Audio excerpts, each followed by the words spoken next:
I like Katie Tour from MSNBC, and in my opinion, she's a pretty good-looking woman. But looks aren't everything, and she needs to do a better job of preparation, especially when dealing with a Trump surrogate. She's going to interview Rudy Giuliani at Racist Pig, and she is going to be unprepared to deal with him.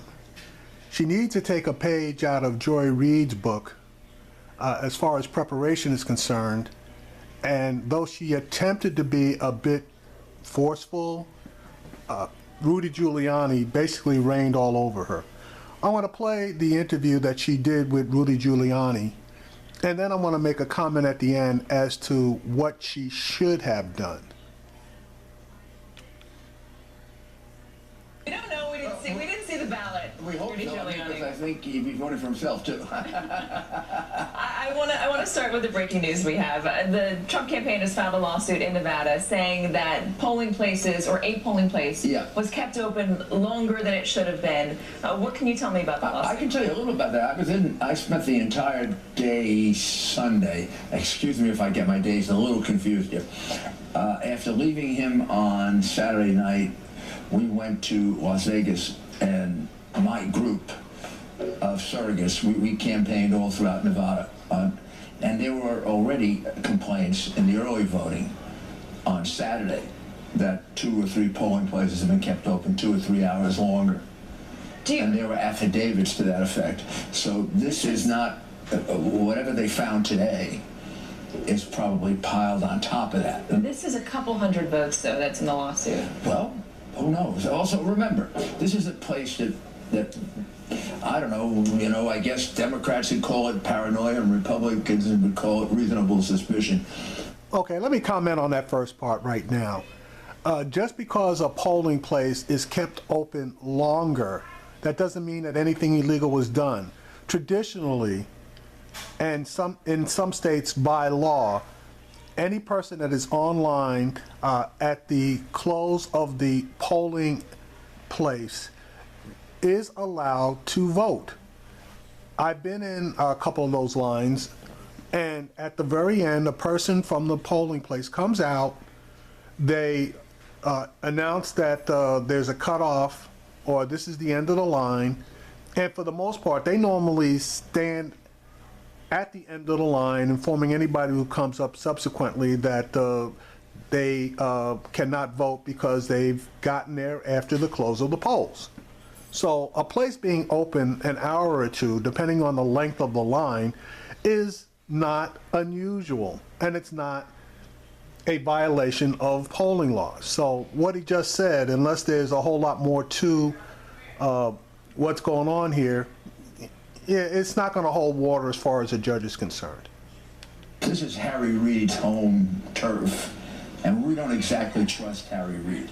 Do you think that, what if there was voters in that line that were Trump voters? Are you worried that Trump voters are being disenfranchised here? I'll say one more time. This is Harry Reid's territory. This is a Hispanic polling place. He's an old hack politician.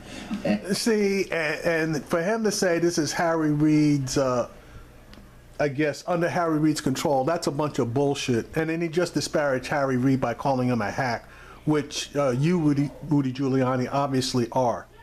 And, this is the guy that called Romney a liar. This is an Hispanic polling place, though. Do you think that this Hispanic area, largely Hispanic area, is all breaking for Hillary Clinton? I have no idea. The only thing I know about it is, when I got there on Sunday, Republicans in Nevada were already worried about the early voting on Saturday, in which they claimed and had affidavits to the effect that 3 polling places were kept open 2 hours longer to get extra votes in, and they were challenging those votes. Is this what we're going to see for the rest of the day and going forward, that Donald Trump and the campaign are going to push back on a number of results across this country if they don't break in his favor? Pretty much the answer to that is yes, because they filed, obviously, a lawsuit in Nevada, and it looks like they're getting to file one in Philadelphia.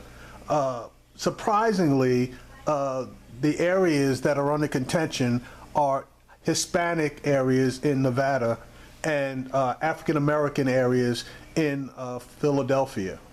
By the rules. Play by the rules? If the rules say you close at 9, you close at 9. I want to move on to the campaign in general. Last night, were you in Manchester? Yes. So I was in Manchester as well, and I've been to almost every Donald Trump rally since the beginning. I heard a man scream when Governor Pence was talking about Hillary Clinton, "Assassinate that B word." Why do we keep hearing Trump supporters using this I don't language? know, but that's not fair. So I was in Colorado, in Denver, the day after they threw a rock through the headquarters. And Hold on. I've been to every Trump. I'm asking you about the Trump campaign. Why do we keep hearing this negative language, this inflammatory language, talking about assassinating somebody? Well, why do we hear? Mayor, assassination. A man said, "Assassinate that B word." Why do we hear that at Trump rallies? Because you hear the same thing at Hillary Clinton. I've never heard it. That's a bunch of crap. And if Rudy wants to say that he's been at a Hillary Clinton campaign, I straight out am calling him a liar.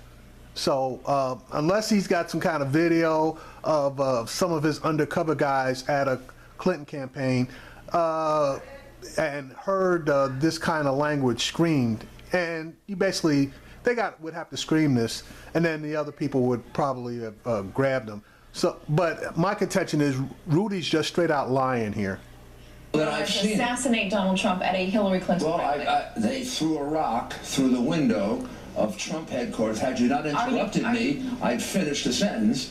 Almost hit a little boy that I met on Saturday morning who was still traumatized by it. The guy was arrested. The guy was a Hillary Clinton supporter. We know from WikiLeaks that they paid people, thugs, to create riots and fights in Chicago.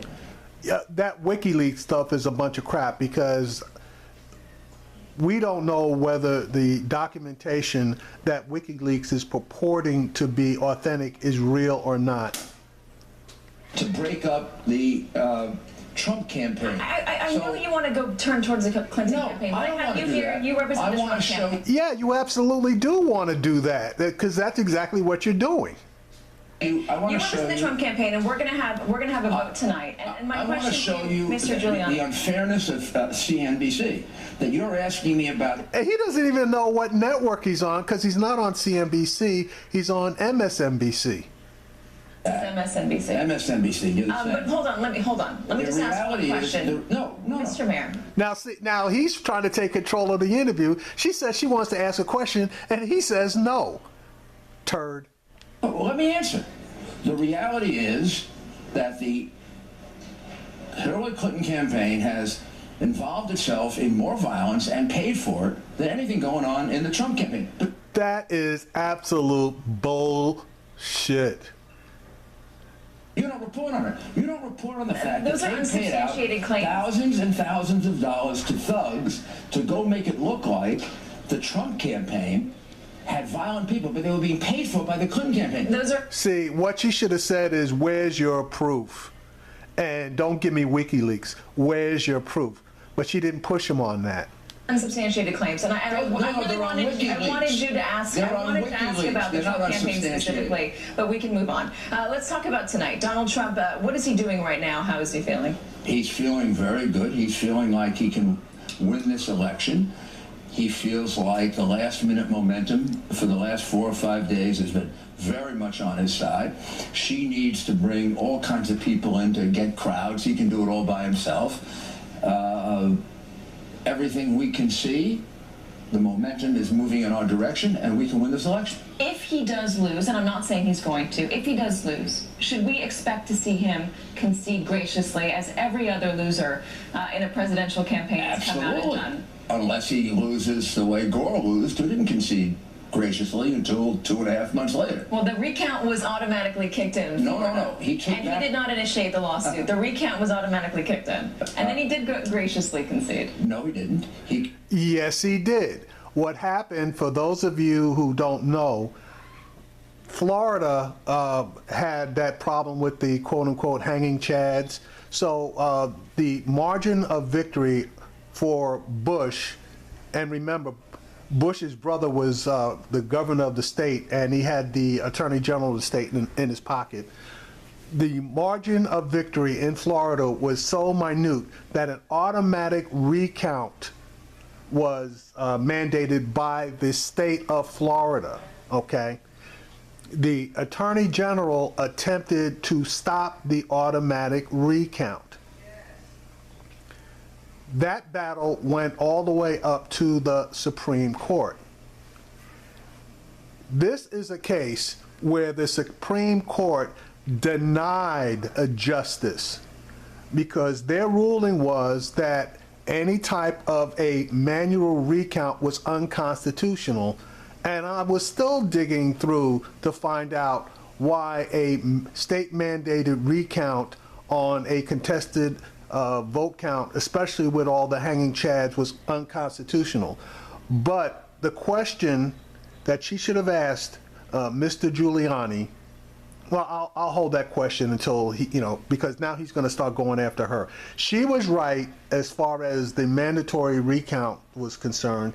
He was right that a lawsuit was filed. The lawsuit was filed by Gore, okay, because the state of the Attorney General of Florida attempted to stop the recount.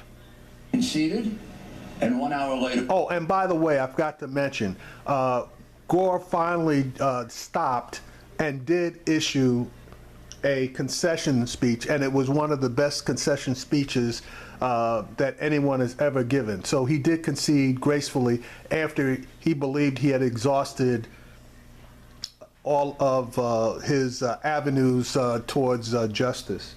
Withdrew his concession. The recount automatically kicked in. And then he brought a lawsuit. What do you think that was before the Supreme Court? What was that before the Supreme Court of the United States, decided by the Supreme Court of the United States? A lawsuit in which David Boies represented Gore and Ted Olson represented Bush. It was a lawsuit. So if it's a close election where there are allegations of fraud, of course he'll contest it. If it is not, he won't. But okay, and again, he's right. It was a lawsuit, but the question she should have asked him was, who won the vote, the manual count? Who won the election in the state of Florida when Gore ran against Bush? Who won the popular vote? The answer, obviously, because they did finally go back and do a recount, the answer was Gore won, had more votes. But because the election was certified prior to them having the ability to go back and do the actual physical count, the state of Florida's electoral votes were awarded to Bush. He didn't win them, he was awarded them.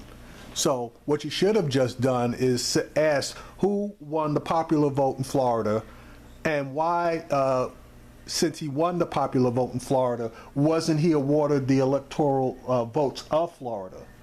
And the answer is because the Supreme Court stopped the process, thereby denying Mr. Gore the electoral votes of Florida, which in turn denied him being elected President of the United States. We want to see him get around that one. Don't tell me that there wasn't a lawsuit in the Gore case. I was involved in it. But that's the usual thing you do to us. When I come on CNN or MSNBC or CNBC, it's like going before the grand jury. And you're the defense lawyer. It's also difficult for reporters talking to Donald Trump and his surrogates, because oftentimes many of you will just completely obscure the facts or gloss over the facts, and then say things that are factually untrue. It is not. They absolutely obscure the facts or try to dance around the facts, which is exactly what he's done during this particular interview. Says that very often on the campaign trail. It is not factually untrue. There was a lawsuit that Al Gore was involved in. Why did he have a lawyer if he wasn't involved in the lawsuit? Am I making that up? Mayor Giuliani, thank you so much You're for the being one who here. got the facts wrong, not me. Thank you so much for being No, Mr. Giuliani, she got the facts right. It just so happens that you also got your portion of the facts right. But the bottom line is that election was stolen by Jeb Bush for his brother George Bush.